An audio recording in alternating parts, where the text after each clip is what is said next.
بسم اللہ الرحمن الرحیم رب زدنی علما۔ اللہ الرحمن الرحیم۔ شیخ کی اجازت کے بعد میں کتاب پڑھنے جا رہا ہوں۔ اگلا عنوان ہے نجات یافتہ جماعت۔ ایک منٹ، صفحہ کتنا تھا؟ 100 ہے۔ وہ پورا ہو گیا ہے جی، ہو گیا۔ یہاں ایک چیز آپ لوگوں کے علم میں الحمدللہ علم تو ہوگا ہی،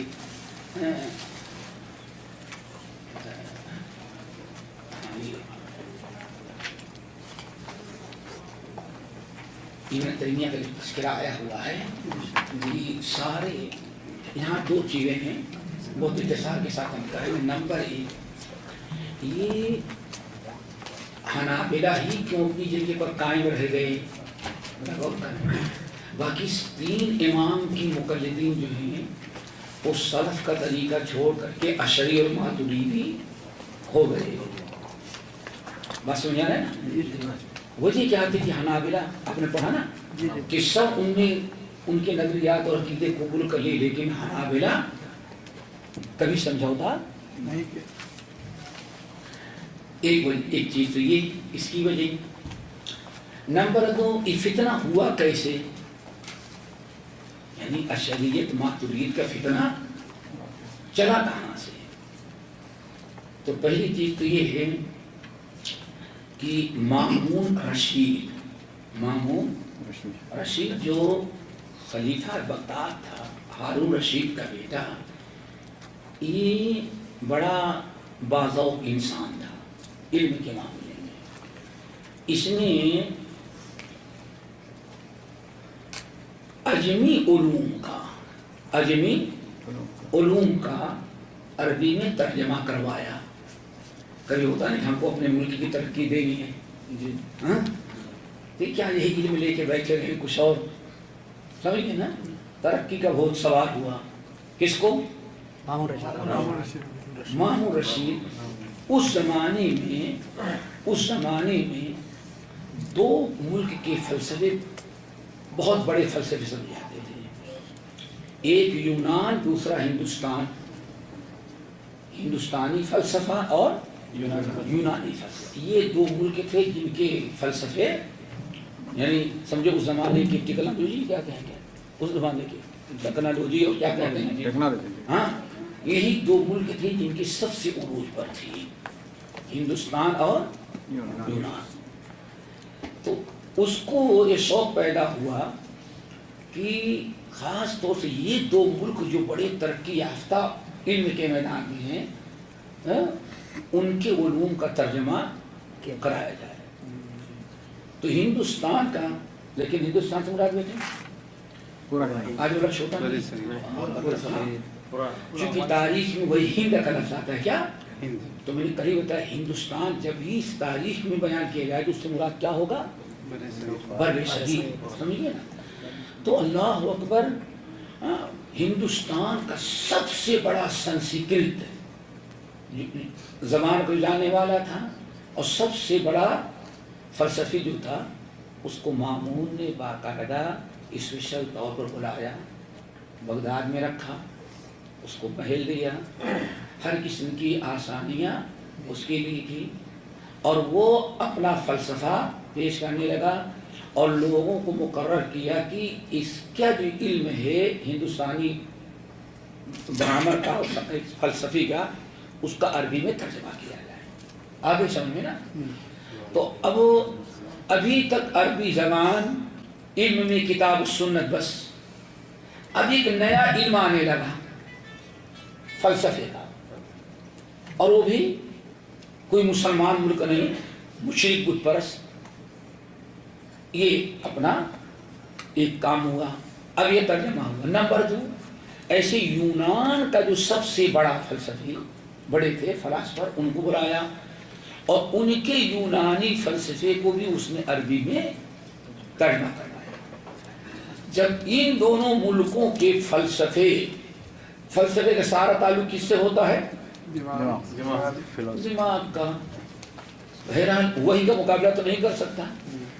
کبھی اس کھوپڑی نے کہا کہ انسان بندر تھا، ہاں ایسے چلتا تھا، پھر کھڑا ہوا، کھڑا ہوتے ہوتے تم غائب ہو گئی، پتہ نہیں پھر اس کے بعد سے کوئی چیز نہیں غائب ہو رہی ہے۔ اگلے کے دشمن اگر سوچے ہوتے تو کم سے کم اس کے بعد بھی تو کچھ غائب ہونی تھی، 5 انگلیوں کے بجائے 4 انگلیاں تو ہوتی، سمجھے نا؟ یہ بدلتا رہتا ہے۔ پھر آگے کیا ہوا؟ ایک عرصے کے بعد نہیں پرانی سائنس جو تھی وہ کینسر، اب سائنس جدید، تو یہ علوم جو تھے یہی حالت۔ اب لوگوں میں کیا ہوا، ایک بڑا طبقہ کہا جائے عربی میں مثل مشہور کل جدید لذیذ، ہر نیا ماڈل، ہر نئی چیز کیا ہوتی، بہت ہی لذیذ، مزیدار، اچھی لگتی ہے لوگوں کو۔ قرآن پاک میں اس کا ثبوت بھی ملتا ہے، وَاتَّبَعُوا مَا تَتْلُو الشَّيَاطِينُ عَلَىٰ مُلْكِ، جیسے جادو شروع ہوا اب اللہ کی کتاب کو پیچھے ڈال دیا اور جادوگری کے پیچھے مسلم۔ ہمارے بر صغیر میں جب انگریز آیا تو ماشاءاللہ آپ نے کیا پوچھنا، اب سب لوگ اپنے بچوں کو کیا پڑھانے لگے، نتیجہ یہ نکلا کہ علامہ اقبال کہتے ہیں گلا تو گھونٹ دیا اہل کالج نے تیرا، کہاں سے آئے صدائے لا الہ، بس گڈ مارننگ میں رہ گیا، السلام علیکم نہیں، السلام علیکم تو جائے بائی بائی ٹاٹا۔ یہ ہمارا کلچر بدل جاتا ہے، لیکن نئی چیز جو آتی لوگوں کو بڑا مزہ ملتا ہے۔ اب لوگوں نے جو سیدھا سادہ کتاب و سنت کا علم عقیدہ منہج تھا اس کو چھوڑ کر کے ایک بڑا طبقہ کس کے پیچھے پڑ گیا، ہندوستانی اور یونانی۔ اب وہ عقل پرست، عقل، اب ان کو اللہ کو ثابت کرنا ہے تو کیسے، عقل سے۔ اور یہ فلسفہ اتنے، اللہ تعالیٰ سے دعا کرو نجات مل گئی ہم لوگوں کو، ہم لوگوں کو نجات مل گئی، ورنہ ابھی دور حاضر تک مولانا عبد الوہاب عاربی رحمۃ اللہ علیہ جو قائد جماعت اہل حدیث کہا جاتا ہے، عمر آباد میں جب پڑھاتے تھے تو اس کے بعد کہتے تھے اللہ نے مجھے اتنا فلسفہ دیا ہے، اتنا فلسفے کا علم ہے کہ اگر میں پان کھا کر کے کسی پتے میں تھوک دوں اور کوئی بکری پتا کھا لے گی تو بکری بھی فلسفی ہو جائے گی۔ یہ مولانا عبد الوہاب عاربی رحمۃ اللہ نے کہتے تھے جب ذرا سوچو اتنی دنیاوی یعنی یہ چیزیں ایسی ہوتی ہیں تو بڑا عام ہو گیا۔ اب عقل کا معاملہ جب آیا تو عقل پرستی شریعت کی بہت باتوں سے ٹکرانے لگی۔ اللہ عرش پر ہے، ٹھیک ہے بھائی، اب عقل پرستوں نے یہ بدبخت جو تھے ہندوستانی یونانی فلسفہ کے پیچھے، اللہ عرش پر ہے تو اس کا مطلب کہ عرش پر ہے، وسع کرسی السماوات والارض، کرسی پر ہے تو اس کا مطلب پتہ نہیں کرسی میڈ ان چائنا ہے یا میڈ ان کیا کہتے ہیں جاپان ہے، اور وہ گھومنے والی ہے، ایسے والی ہے یا بڑی ہے۔ اگر اب اس پر عقیدہ رکھا جائے تو پتہ چل جائے کہ اللہ بھی انسانوں کی طرح کرسی بڑھتا ہے، کرسی اس کو گھیر لیتی ہے۔ اب عقل کا سلسلہ سمجھ گئے، عقلانی لوگ پیدا ہو گئے۔ جب یہ سلسلہ پیدا ہو گیا تو جن کے پاس کتاب و سنت کا علم تھا وہ تو کتاب و سنت کو مقابلہ کیا۔ جیسے آج ہمارے ہندوستان میں کچھ گروہ پیدا ہو گیا ہے، سمجھ گئے نا کہ نہیں، اب کیا ہے، ان کو ان کے ڈنڈے سے مارو، کہتے ہیں لوہا لوہے کو کاٹ سکتا ہے۔ اب انہوں نے کیا کیا، ہمارے کچھ لوگ پیدا ہو گئے جو کتاب و سنت کا علم جن کے پاس زیادہ نہیں تھا، ان عقل پرستوں کے اعتراضات کا جواب دینے کے لیے انہوں نے اب ایک نیا علم مرتب کیا جس کو کہا جاتا ہے علم کلام۔ کیا کہا جاتا ہے، علم کلام، علم کلام، اور ان کو کہا جاتا ہے متکلمین، سمجھئے نا۔ اب ان کے جواب کے لیے یہ علم کلام ایجاد کیا گیا، متکلمین آ گئے۔ اب یہ لوگ نہیں لڑ سکتے، ملا لوگ سن رہا ہے، بخاری مسلم فلاں فلاں، اب یہ مسٹر لوگ لڑ سکتے ہیں۔ ہاں اب کوئی بھی لفظ کہو، کیوں؟ ان کے پاس وہ علم ہے جو باقاعدہ فتنے کا مقابلہ کر سکتے ہیں۔ احناف جو تھے ہمیشہ سے ان کے ہاں حدیث کی طرف رجحان کم تھا، اور دوسرے لوگ مالکیہ جو تھے ان کے ہاں بھی، تو جن کے پاس کتاب و سنت کا میں تعمق نہیں تھا ان کی نیتیں اچھی تھی، اس باطل نظریے کے مقابلے کے لیے کیا کیا؟ علم اسی علم کلام میں گھس گئے۔ لیکن احمد بن حنبل خلق قرآن کے مسئلے میں ڈٹے رہے، کبھی عقل کا استعمال نہ کیا، درے مارے جاتے، اتونی بشیء من کتاب اللہ و سنت، لوگوں کیوں میں ڈراتے دھمکاتے ہو؟ قرآن اللہ کا اگر کی مخلوق ہے تو ٹھیک ہے، قرآن پاک کی ایک آیت یا نبی کوئی حدیث پیش کر تو ہم بھی قبول کر لیتے ہیں۔ آئی بات سمجھا؟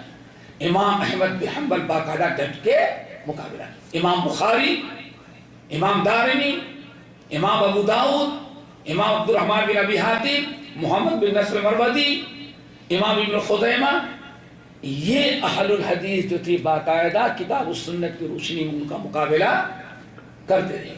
لیکن یہ لوگ جو تھے اب ان کا مقابلہ کرنے کے لیے امام ابو الحسن اشعری یا امام ماتریدی، انہوں نے جو علم کلام وضع کیا تھا، ان کے علم کلام کو قبول کر کے لڑتے وہی عقیدہ رکھتے، اشعری اور ماتریدی بنتے۔ آگے بات سمجھ میں؟ یہ ہے اشعری اور ماتریدی۔ لیکن حنابلہ برابر کتاب و سنت پر وہ ڈٹے رہے۔ اسی لیے ہر وہ چیز جو قرآن و حدیث میں آئی تھی انہوں نے کرسی پر ایمان رکھا، یہ نہیں سوچا کہ یہ کیسی کرسی تھی، پھر اللہ کرسی پہ بیٹھے گا تو مخلوق سے مشابہت ہوگی، نہیں۔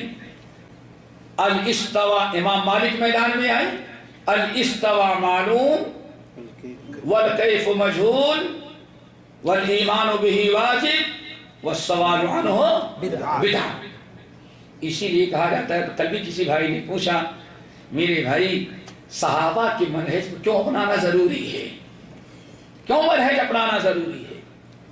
یہ ساری صفات باری تعالی اللہ کے رسول پر نازل ہوئی، اللہ کے رسول نے صحابہ کو بتایا، لیکن کبھی صحابہ نے اس کی کیفیت نہیں پوچھی، جس کو کہ تو عقل میں تو آتا ہے سمجھ میں نہیں آتا، سمجھئے نا؟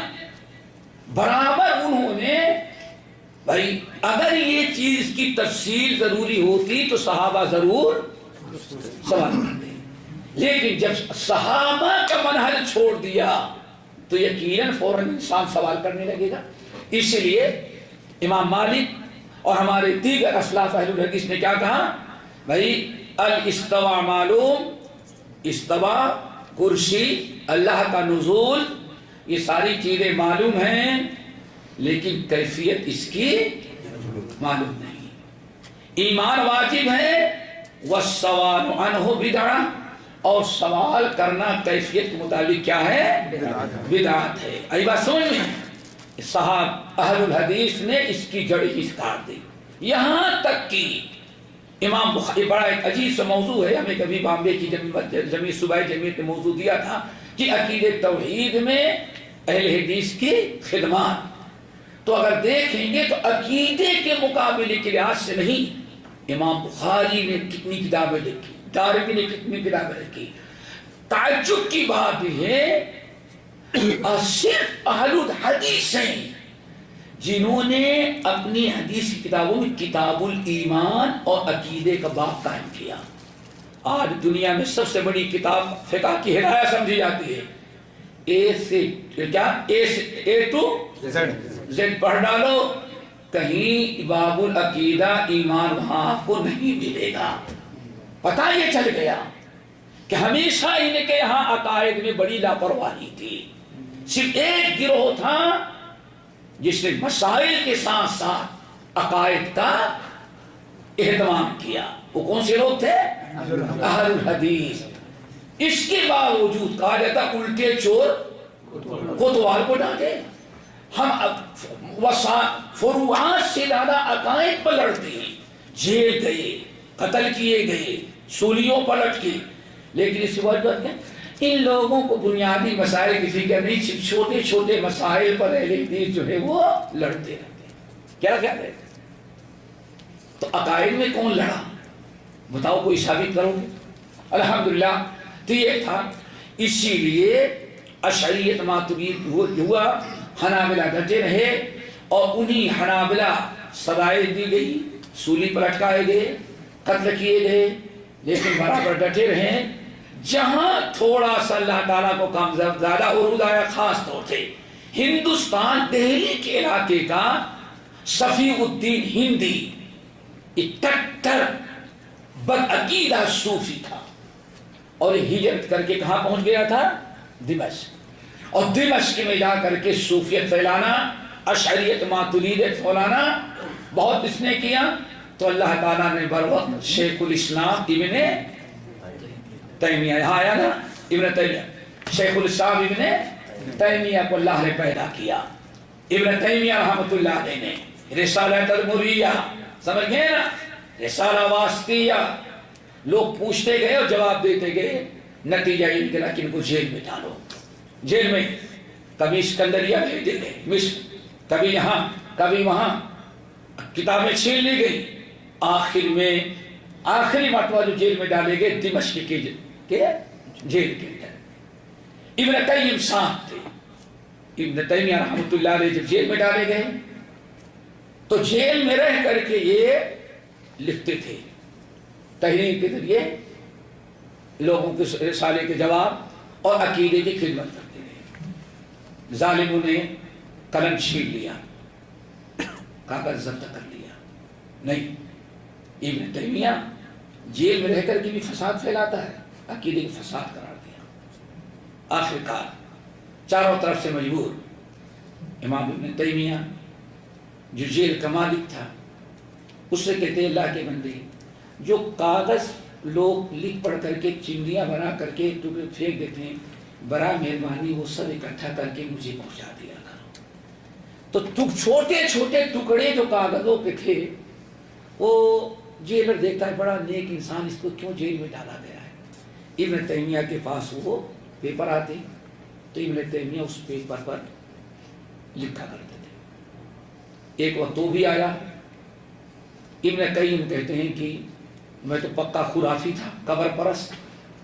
اللہ تعالیٰ نے ابن تیمیہ کے ساتھ مجھے بھی جیل میں ڈالا, سمجھ گئے نا, چونکہ ان کی دعوت کو میں نے قبول کیا. کہتے ہیں ایک وقت یہ بھی آیا کہ کاغذ بھی چھین لیا گیا, قلم بھی چھین لیا گیا. تو ابن تیمیہ چولہے میں جو لکڑی جلائی جاتی کوئلہ لے لیتے تھے, اور کوئلے کے ذریعے دیوار پر لکھا کرتے تھے. یہ صرف عقیدے توحید ابن تیمیہ. یہ ہوا کہ دائمی دیر سے وقت ایک دن پتا چلا کہ ابن تیمیہ کا انتقال ہو گیا جیل کے اندر. جس دن انتقال ہوا رات میں,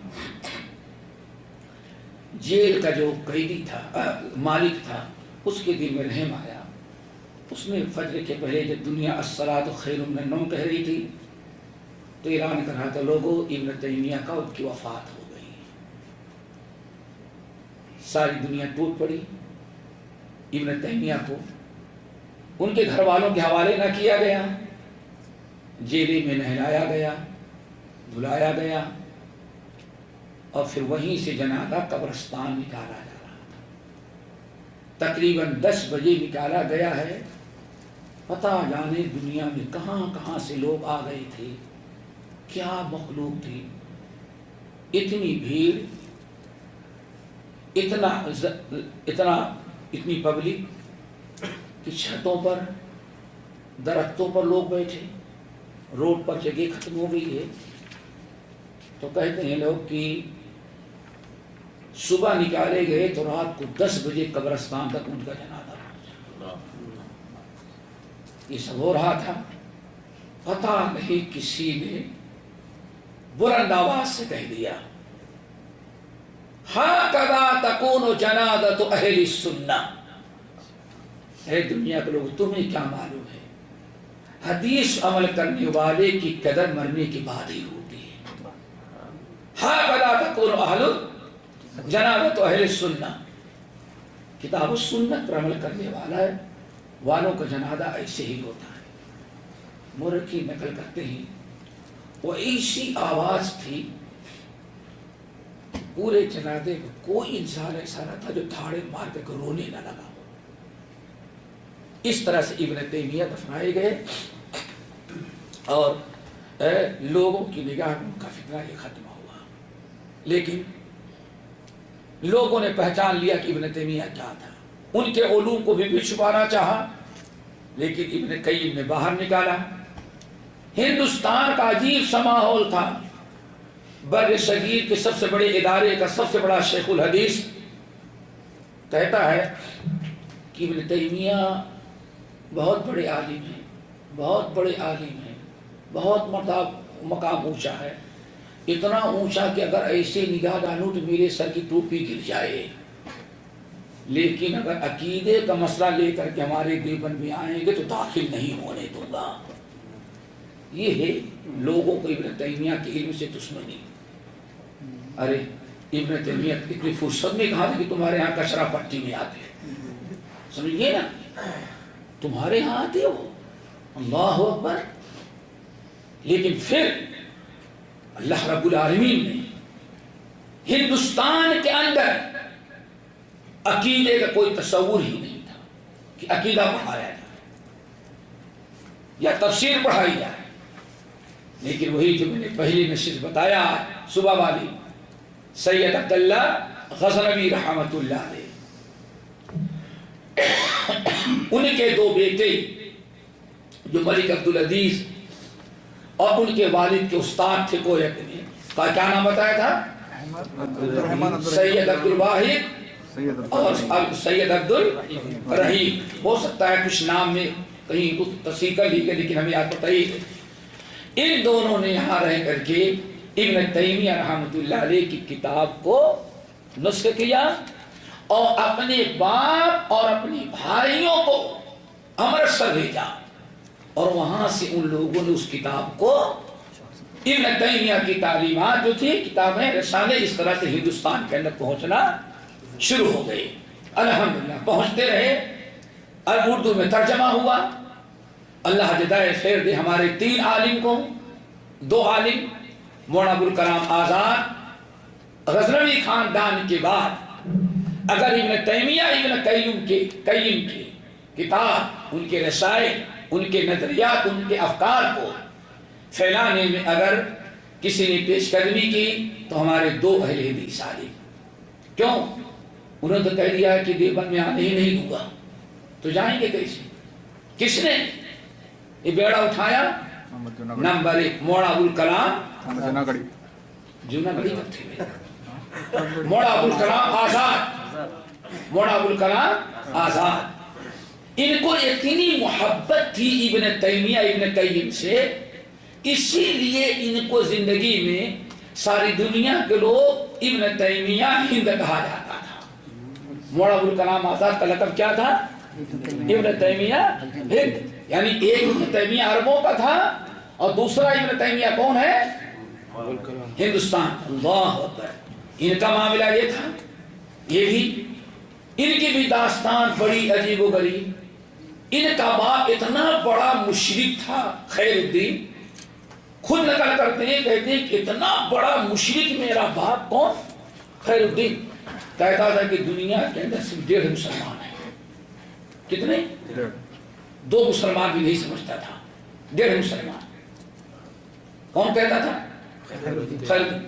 ایک میں ہوں، آدھا احمد رضا ہے. سوچو کتنا بڑا مشرک انسان تھا خیر الدین. اور یہی شخص ہے خیر الدین پیش حاجی امداد اللہ مہاجر مکی. یہی لوگ ہیں جنہوں نے میاں صاحب حج میں آئے تو جیل میں ڈلوانا اور ان کے قتل کا فیصلہ کرا رہے تھے، لیکن اس طرف نہیں جانا چاہتے. وہ پھر کسی اور موقع پر اللہ موقع دے بتائیں گے.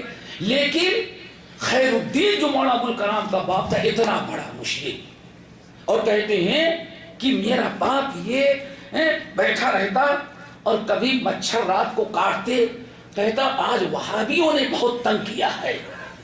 سب لوگ کہتے وہابی کہاں آیا؟ مچھر کو بدبخت وہابی اہل حدیث کہتا تھا. کون؟ یہ ابوالکلام کا باپ خیر الدین. کہتے اگر گھر میں چیونٹی آ گئی مارتا، کہتا آج ایک وہابی کو میں نے مار دیا. میرا نوکر مجھے کلکتہ میں جب اسکول کے اندر لے کے جاتا، کہتے کلکتہ کے روڈ پر ایک کوڑھی بیٹھا تھا، ہاتھ پیر کٹے ہوئے، جتنی بدشکل ہو سکتی ہے بھیانک. میرا نوکر کہتا ابوالکلام یہ وہابی ہے.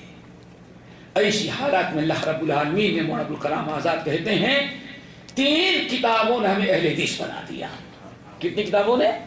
3. اللہ تعالیٰ ان کو ہدایت خیر دے. نمبر 1 احمد نگر جیل میں جب ہم کو انگریزوں نے ڈالا تھا تو میاں نذیر حسین کی کتاب معیار حق، سمجھ گئے نا؟ معیار حق بڑی زبردست کتاب چھپی ہے، اس کو ضرور معیار حق. نمبر 2 شیخ الکل میاں نذیر حسین کی یہی تصنیف ہے جو آج دنیا کے اندر. نمبر 2 شاہ اسماعیل کی تقویۃ الایمان. نمبر 3 مولانا خرم علی بلہوری کانپوری رحمۃ اللہ علیہ کی کتاب نصیحت المسلمین. کہتے ہیں ان 3 کتابوں نے مجھے اہل حدیث بنایا. تو ایک تو مولانا ابوالکلام آزاد، ان کا کردار کیا تھا؟ ان کی یہ کوشش تھی کہ کسی بھی طریقے سے ابن تیمیہ رحمۃ اللہ علیہ، ابن قیم کی تصنیفات کہاں عام ہو جائے؟ ہندوستان کے اندر. اسی لیے جگہ بجگہ اپنی کتابوں پر تذکرہ آزاد پڑھیں تو بہت سارے حوالے ملیں گے. پھر مولانا محمد صاحب جوناگڑھی، ہمارے بھائی یاد کر رہے ہیں، بڑی محبت ان کو ہے جوناگڑھی سے. کیا نام آپ کا؟ عبدالحمید. ماشاءاللہ ہم سے پہلے جوناگڑھی کو اٹھلا دینے کے. مولانا محمد جوناگڑھی رحمۃ اللہ علیہ جب کچھ آگے بڑھے تو مولانا ابوالکلام آزاد ان کو رغبت دلائی کہ اعلام الموقعین کا ترجمہ کرو. اور جب ترجمہ ہوا تو مولانا ابوالکلام آزاد رحمۃ اللہ علیہ نے حوصلہ افزائی اور شکریہ کا لیٹر لکھا تھا خطیب الہند مولانا محمد صاحب جوناگڑھی کے بعد. پھر اپنے شاگردوں کو حکم دیا کہ اقتداء الصراط المستقیم، جس کا مرخص ترجمہ یہاں وزارت ایک زمانے تک چھاپ کر کے فری میں دیتی تھی، سمجھ گئے نا؟ عبدالرزاق ملیحہ بادی شاید پرانے جو یہاں توضیح کی جاتی تھی. اور پھر میرے بھائی یہ تو مولانا ابوالکلام آزاد.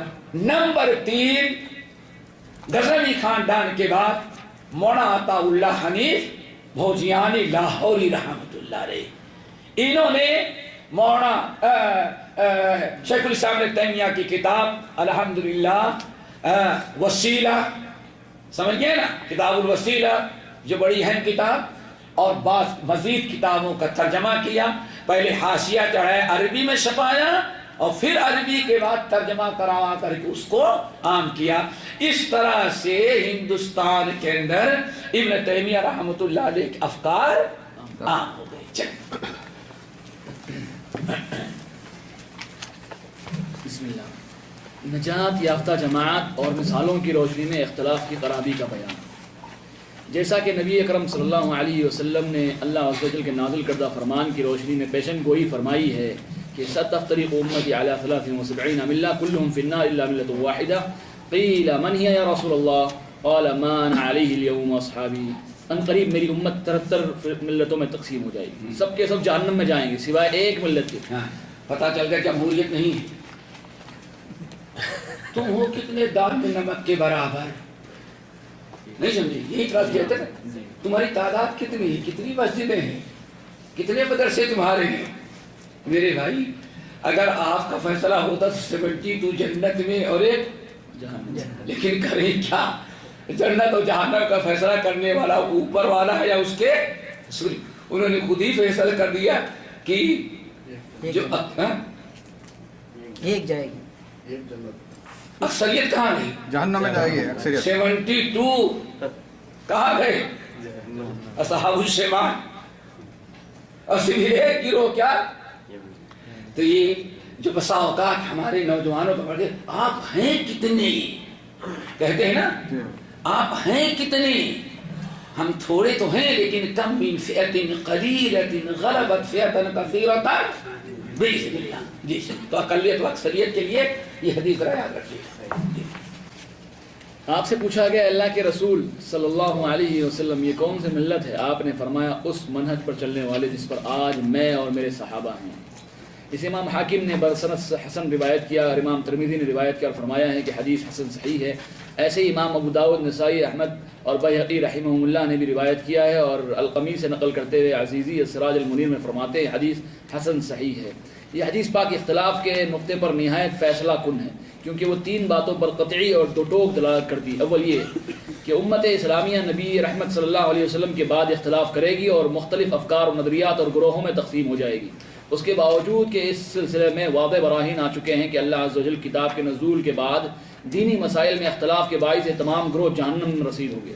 دوم، بس ایک طائفہ ایسا ہوگا جو کتاب و سنت کو حرز جاں بنانے اور بلا تعویل و تحریف ان پر عمل کرنے کے سبب نجات یافتہ ہوگا. سوم، نبی کریم صلی اللہ علیہ وسلم نے ان 73 فرقوں میں سے نجات یافتہ جماعت کی تعین فرما دی ہے کہ وہ صرف ایک جماعت ہوگی جو خاص صفات سے متصف ہوگی، جس کی وضاحت خود نبی کریم صلی اللہ علیہ وسلم نے فرمائی ہے. لہٰذا اس میں کسی قسم کی تعویل و شرح کی ضرورت نہیں.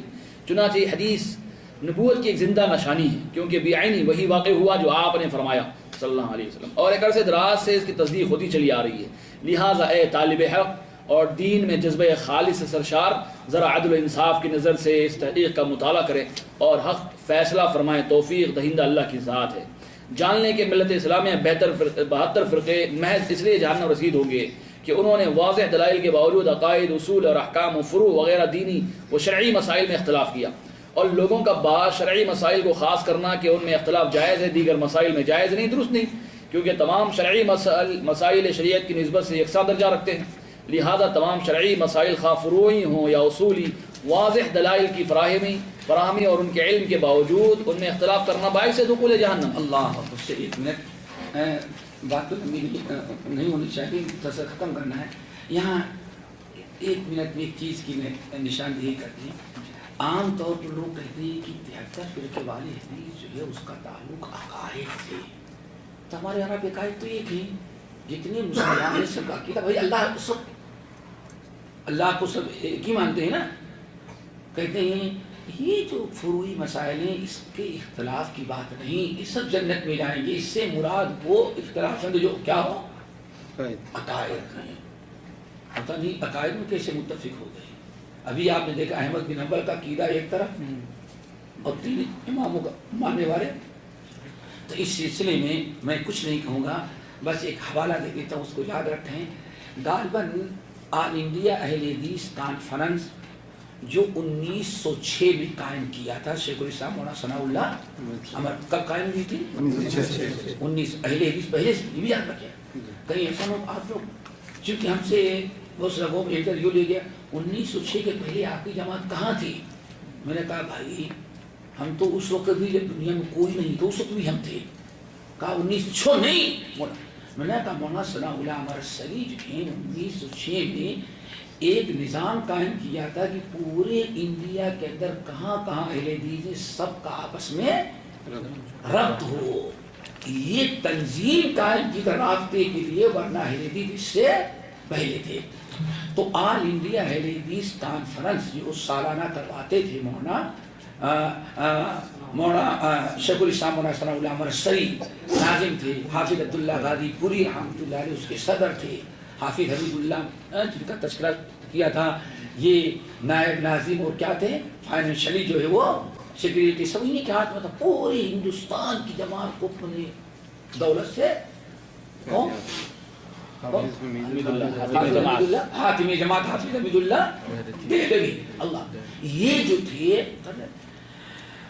تو آخری کانفرنس غالباً تقسیم سے پہلے جو ہوئی ہے، تقسیم سے پہلے یہ تھی الہ آباد معائمہ کی کانفرنس 1943 چونکہ 47 میں پارٹیشن ہو گیا. تو آخری بڑی کانفرنس آل انڈیا کا کانفرنس جو تھی کہاں ہوئی تھی؟ مئو یہ الہ آباد سمجھ لو، الہ آباد کا ایک قصبہ ہے مئو آئمہ، وہاں ایک گھر تھا، 8 بھائی تھے اور پورے شہر کے مالدار، تو اس کا نام ہی محل اڈھوئین۔ تو یہ تھے 8 بھائی، لیکن مالدار ہونے کی بنا پر پورے ہندوستان کی بڑی جماعت تو وہاں کانفرنس، اس کانفرنس کے اندر مولانا ثناء اللہ وغیرہ، لیکن خطبہ صدارت تھا مولانا ابوالقاسم صاحب صاحب بنارسی رحمۃ اللہ علیہ کا۔ وہ بیمار تھے، انہوں نے خطبہ صدارت لکھا۔ وہ خطبہ صدارت جنہوں نے لکھا ہے اس کے اندر انہوں نے بڑی وضاحت کر دی، اتنا پیارا وہ خطبہ صدارت ہے، مل جائے پڑھیں تو تمام علماء نے کہا کہ یہ خطبہ صدارت کیا ہے، اس کو کہتے ہیں دریا کو کوزے میں سمو دینا۔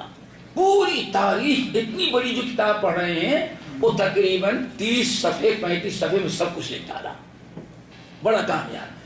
تو اس کے اندر یہ وضاحت کرتے ہیں کہ نبی علیہ السلام اختلاف کے بارے میں صرف عقائد کے نہیں بلکہ فروعات کے بارے میں بیان کر رہے ہیں، جسے یہاں کہتے ہیں فروعات کے بھی اختلاف ہیں۔ کیوں؟ دین کا اختلاف ہے۔ آمین رفول دین کیا ہے؟ فروعی مسئلہ ہے کہ کیا ہے؟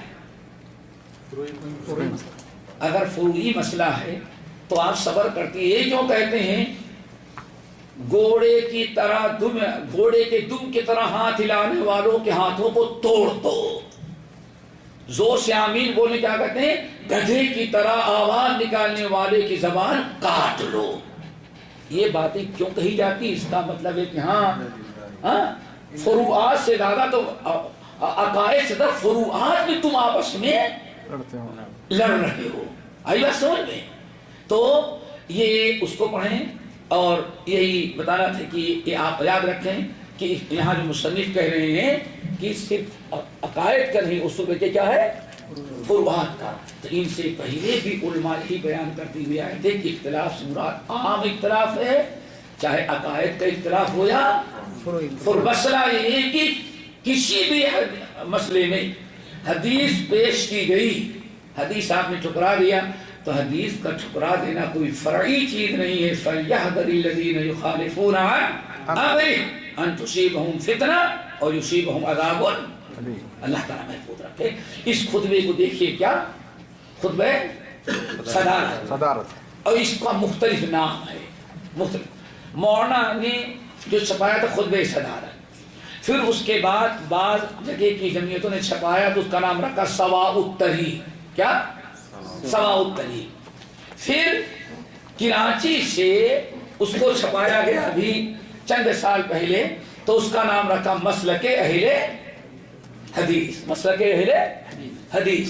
تو کسی بھی نام سے ہو لیکن خطبہ صدارت ہے۔ کہاں کا؟ آل انڈیا حدیث کانفرنس 1943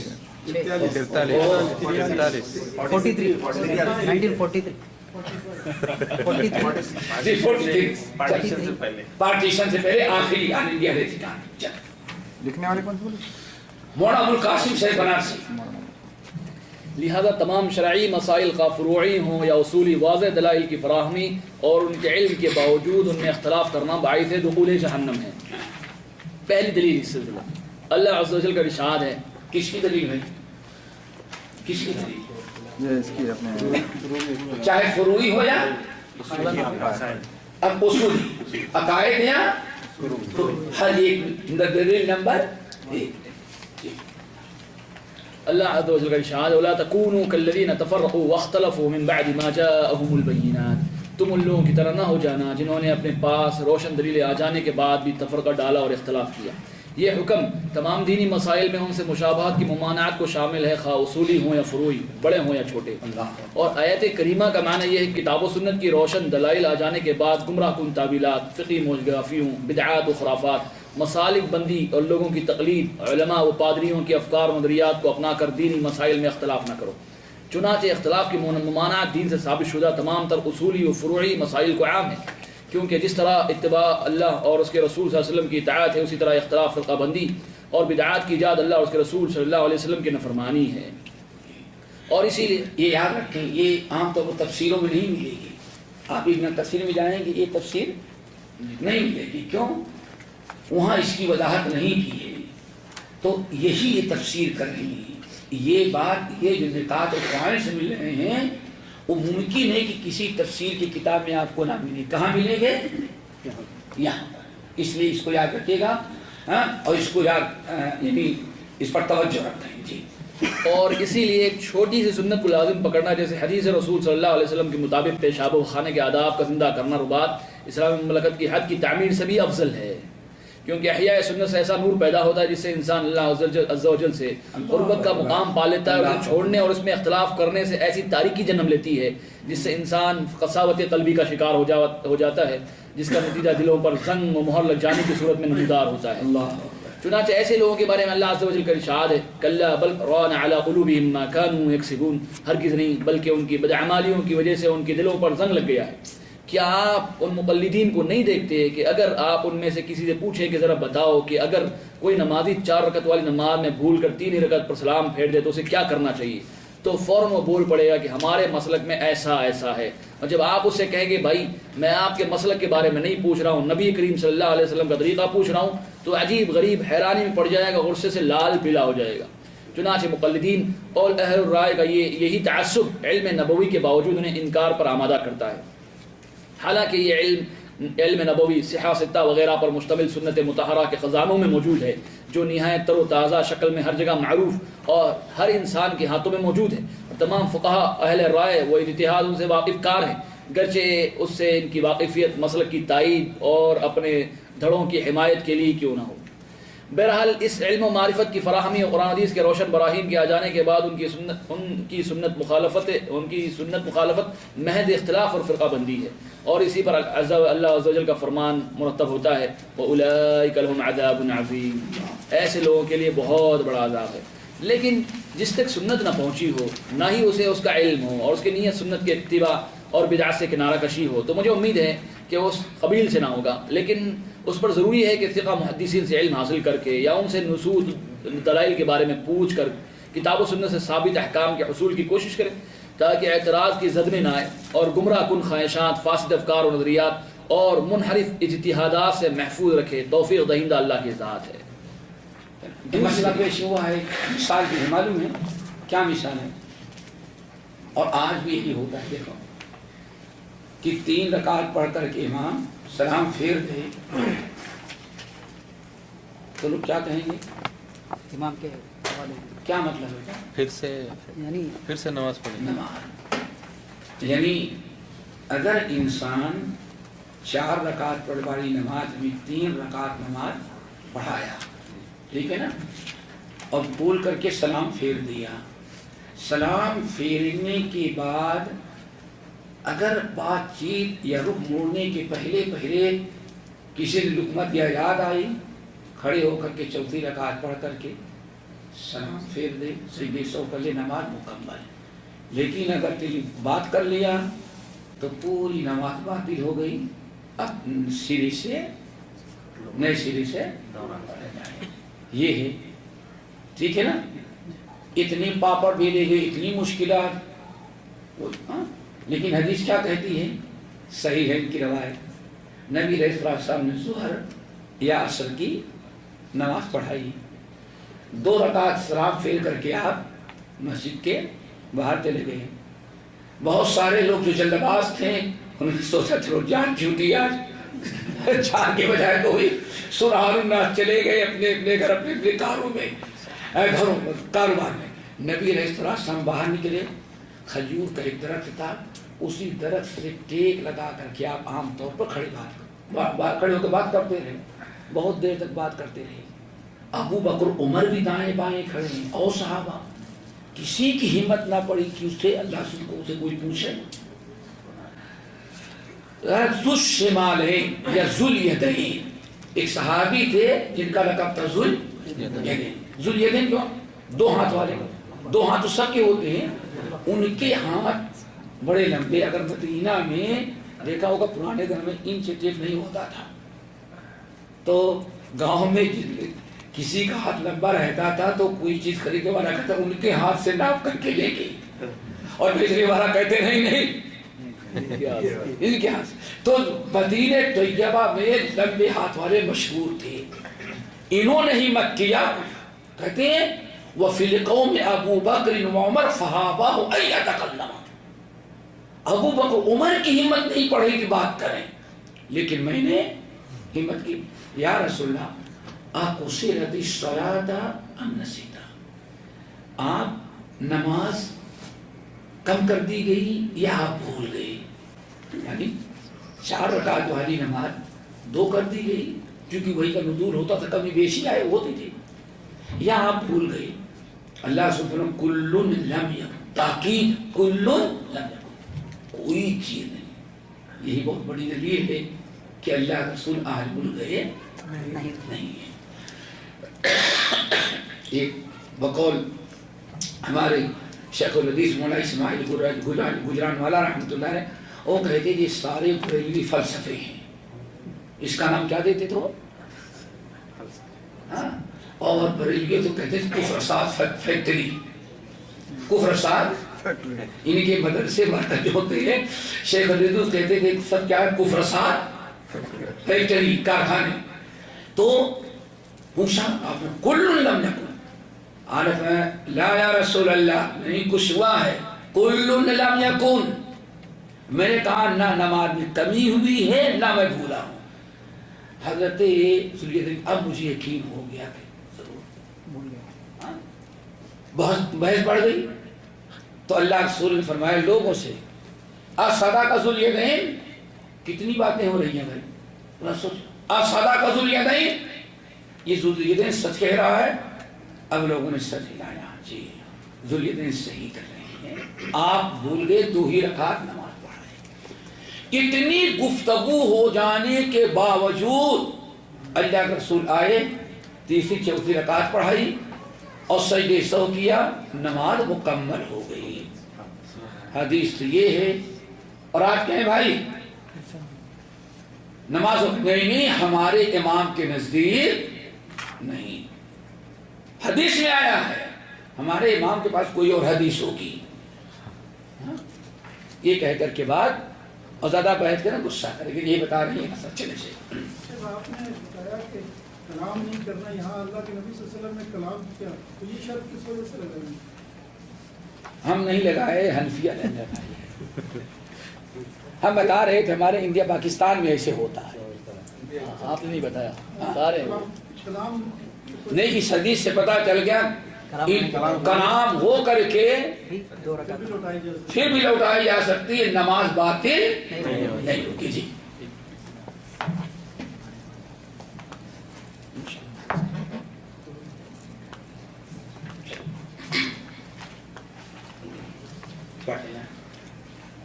دوسری دلیل، اللہ عز و جل نے مستقبل میں ہونے والی چیزوں کی بابت نبی کریم صلی اللہ علیہ وسلم کی زبانی بیان فرما دیا ہے، جیسا کہ عوف بن مالک رضی اللہ عنہ سے مرفوعا مروی ہے، تفترق امتی علی 70 فرقہ اعظمها فتنة قوم يقيسون الدين برأيهم يحرمون ما أحل الله ويحللون به ما حرم الله۔ میری امت 70 سے زیادہ فرقوں میں تقسیم ہوگی، ان میں سب سے زیادہ تباہ کن وہ لوگ ہوں گے جو دین کو اپنی عقل پر تولتے ہیں، اپنی عقل کی بنیاد پر اللہ کی حلال کردہ چیزوں کو حرام اور اللہ کی حرام کردہ چیزوں کو حلال کرتے ہیں۔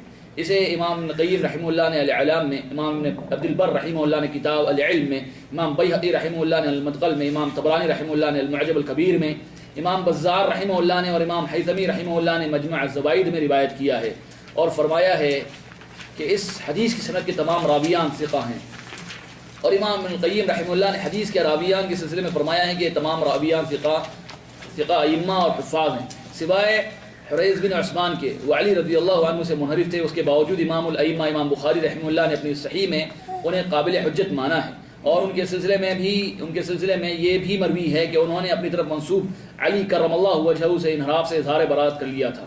رہے نعیم بن حماد تو ایک بلند پایا امام اور جہمیہ و معطلہ کے خلاف شمشیر بے نیام تھے، نیز ان سے امام بخاری رحمہ اللہ نے اپنی صحیح میں روایت کیا ہے۔ اس قسم کے راویوں سے روایت کرنا اس لیے جائز ہوا کہ وہ صدوق و ضبط میں امام تھے، صدق و ضبط میں امام تھے۔ یہی امام نعیم بن حماد امام بخاری کے استاد ہیں، اہل الرائے ہیں، ان کے متعلق فتویٰ دے دیا تھا کہ مرتد ہو گیا ہے، اور یہی وہ محدث ہمارے ہیں، کون؟ نعیم بن حماد، وہ اہل سنہ اور وہ عالم ہیں، کتاب و سنت چلنے والے، جس کو جو بغیر نماز جنازہ کے دفنائے گئے ہیں، ان کے انتقال پر اہل الرائے کا دورہ تھا، علاقہ تھا، سبوں نے فتویٰ دے دیا تھا کہ ان کی نماز جنازہ جائز مرتد ہے۔ ہاتھ پیر میں کھڑی باندھی، مرنے کے بعد جیسے جانور گھسیٹ کے پھینکا جاتا ہے، لے جا کر کے ویرانے میں پھینک دی گئی۔ اللہ تعالیٰ ان کی قبر کو، حسنات کو، صرف یہ کہ اہل بدعات کے متعلق بہت ہی سخت تھے، بہت ہی سخت تھے، اسی لیے اکثر اہل علم نے نقل کیا ہے کہ یہی وہ مرد مومن ہے موحد متبع سنت جس کی انسانوں نے نماز جنازہ نہیں پڑھی لیکن فرشتوں نے ان کی نماز جنازہ پڑھی۔ امام نعیم بن حماد الخزاعی شیخ البخاری صاحب کتاب کہتے ہیں حدیث کی صحت کے لیے راوی میں ان دونوں صفات کا پایا جانا کافی ہے، اس سے امر مطلوب پر حجت لی جا سکتی ہے اور اسے استدلال کرنا بھی درست ہے۔ نیز اس کی تائید حدیث سے بھی ہوتی ہے، جسے امام ابن عبد البر رحمہ اللہ نے کتاب العلم میں اور امام بیہقی رحمہ اللہ نے ثقہ راویوں کی سند سے عبداللہ مسعود رضی اللہ عنہ سے روایت کیا ہے کہ انہوں نے فرمایا ثم يحدث اقوام يقيسون الامور برأيهم فيهدم الاسلام ويثلم، کچھ پھر ایسے لوگ پیدا ہوں گے جو مسائل کو اپنی عقلوں پر پرکھیں گے جس سے اسلام ڈھہ جائے گا اور اس کی عزت تار تار ہو جائے گی۔ نیز اس کی تائید صحیح بخاری کی حدیث سے بھی ہوتی ہے جس میں ہے وَيَبْقَى نَاسٌ جُهَالٌ عَنْ عِلْمِ النَّبِيِّ صلی اللہ علیہ وسلم يَسْتَفْتُونَ فَيَفْتُونَ بِرَأْيِهِمْ فَيُضِلُّونَ وَيُضَلُّونَ، کچھ لوگ باقی بچیں گے جو علم نبی صلی اللہ علیہ وسلم سے ناشنا ہوں گے، ان سے فتوے پوچھے جائیں گے، چنانچہ وہ اپنی عقلوں سے فتوے دیں گے، خود بھی گمراہ ہوں گے اور دوسروں کو بھی گمراہ کریں گے۔ نیز اس کی تائید تابعی امام شعبی رحمہ اللہ کے اس قول سے ہوتی ہے جسے شعرانی نے المیزان نقل فرمایا ہے کہ انہوں نے فرمایا بھائیوں سے ادباً گزارش ہے اپنے فون جو ہے سائلنٹ پر کر لیں یا بند کر لیں۔ نقل فرمایا سیجیء اقوام یقیسون الامور برأیہم فینہدم الاسلام بذلک وینسلم، کچھ ایسے لوگ آئیں گے جو دینی مسائل کا فیصلہ اپنی عقلوں سے کریں جس سے اسلام ڈہ جائے گا اور اس کی عزت عظمت پارا پارا ہو جائے گی۔ نیز اس کی تائید امام جعفر صادق رحمہ اللہ کے اس قول سے ہوتی ہے جس میں انہوں نے فرمایا من عدم فتنہ، جعفر صادق کون ہے معلوم ہے؟ کون؟ ہاں علی رضی اللہ عنہ عقیدہ تحویہ لکھے امام شافعی کے بھانجے ہیں، بھتیجے۔ او نہیں بھائی، سیدھے کہو امام ابو حنیفہ کو استاد سب سے بڑی فضیلت ہمارے لیے، ہاں تو ہو جائے گا کیا یاد رکھو، وہ شہید شاہد من اہلہا، کون ہے؟ امام ابو حنیفہ استاد جی۔ من عدم فتنہ تكون على الامة قوم يقيسون الامور برأيهم فيحرمون ما حل الله ويحلون ما حرم الله، امت پر ایک عظیم ترین فتنہ وہ لوگ ہوں گے جو دینی مسائل کو اپنی عقل پر پرکھیں گے اور اللہ کی حلال کردہ چیزوں کو حرام اور اللہ کی حرام کردہ چیزوں کو حلال کریں گے۔ نیز اس کی مکمل تائید اس حدیث سے ہوتی ہے جسے ابن سکن اور ابن القطان نے، جیسا کہ امام سیوطی رحمہ اللہ نے اس روایت کو مجموعہ احادیث جمع الجوامع میں ذکر کیا ہے۔ ابو ہریرہ رضی اللہ عنہ سے روایت کیا، بیان کرتے ہیں کہ رسول اللہ صلی اللہ علیہ وسلم نے ارشاد فرمایا سیکون فی امتی رجال یدعون الناس الی اقوال احبارہم ورہبانہم ویعملون بها، میری امت میں کچھ ایسے لوگ ہوں گے جو لوگوں کو اپنے علماء اور پادریوں کے اقوال کی طرف بلائیں گے اور انہی کی باتوں پر عمل بھی کریں گے۔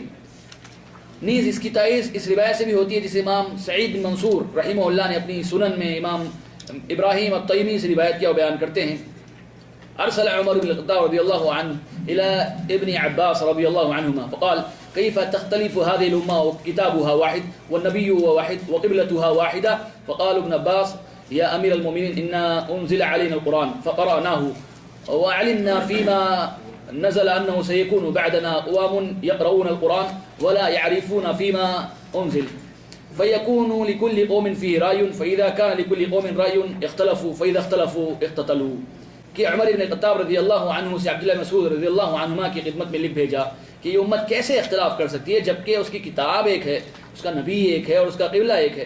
تو عبداللہ بن عباس رضی اللہ عنہما نے فرمایا امیر المومنین، ہم پر قرآن کریم اترا جسے ہم نے پڑھا اور ہم نے اس میں جانا کہ ہمارے بعد کچھ ایسے لوگ پیدا ہوں گے جو قرآن مجید کو پڑھیں گے لیکن یہ نہ جانیں گے کہ کس لیے اترا ہے، چنانچہ اس میں ہر گروہ کی ایک الگ رائے ہو جائے گی اور جب ہر ایک کی الگ الگ رائے ہوگی تو باہم اختلاف کر بیٹھیں گے اور جب اختلاف کر بیٹھیں گے تو آپس میں کٹیں گے، مریں گے۔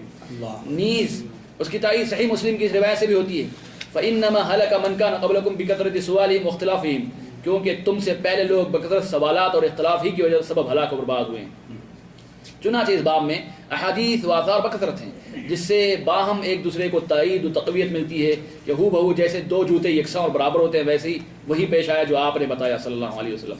یہ نبوت کی ایک زندہ نشانی اور آپ صلی اللہ علیہ وسلم کا عظیم معجزہ ہے، اور یہ تمام احادیث مقصود پر دلالت کناں ہیں، بالخصوص حدیث مذکور جسے امام ابن قیم رحمہ اللہ وغیرہ نے روایت کیا ہے کہ وہ نص صریح اور نقطۂ نزاع کے لیے شمشیر براں ہیں، براں ہیں، کیونکہ حدیث کے الفاظ اور اعظمها فتنہ یعنی سب سے بڑا فتنہ کی اضافی قید اس بات کی وضاحت کرتے ہیں کہ جو لوگ دین متین میں عقلی قیاس آرائیاں کریں گے اور کتاب و سنت کے روشن دلائل کے باوجود محض قیاس کی بنیاد پر اللہ کے حرام کردہ امور کو حلال اور حلال کردہ امور کو حرام ٹھہرائیں گے، دراصل وہی لوگ ان 73 فرقوں میں سے ہوں گے، اور یہ بات معلوم ہے کہ حلال و حرام کے مسائل فروع کے قبیل سے ہیں۔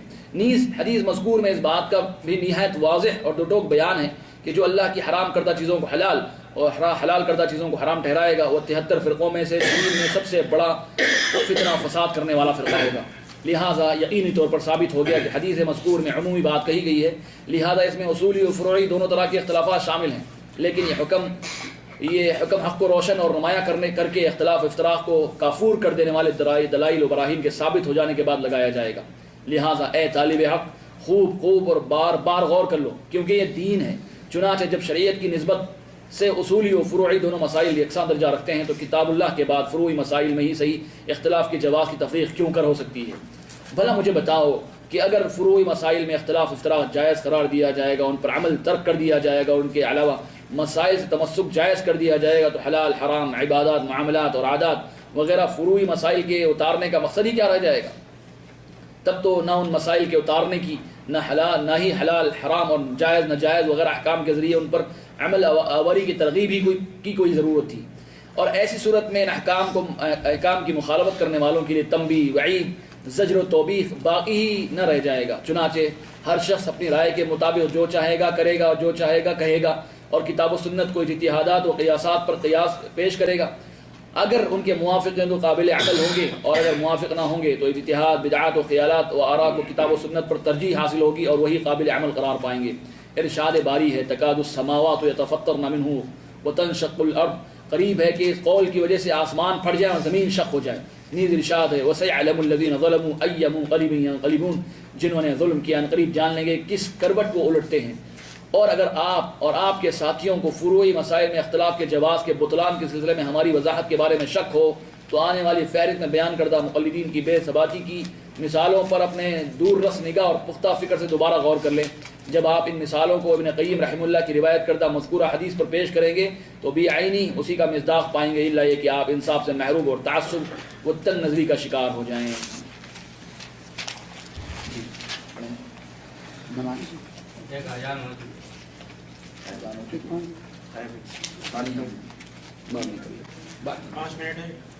اور کر سکتے ہیں 5 منٹ کس کے لیے؟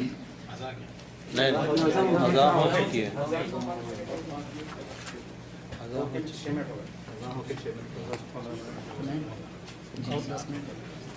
ہم یہاں رکتے ہیں۔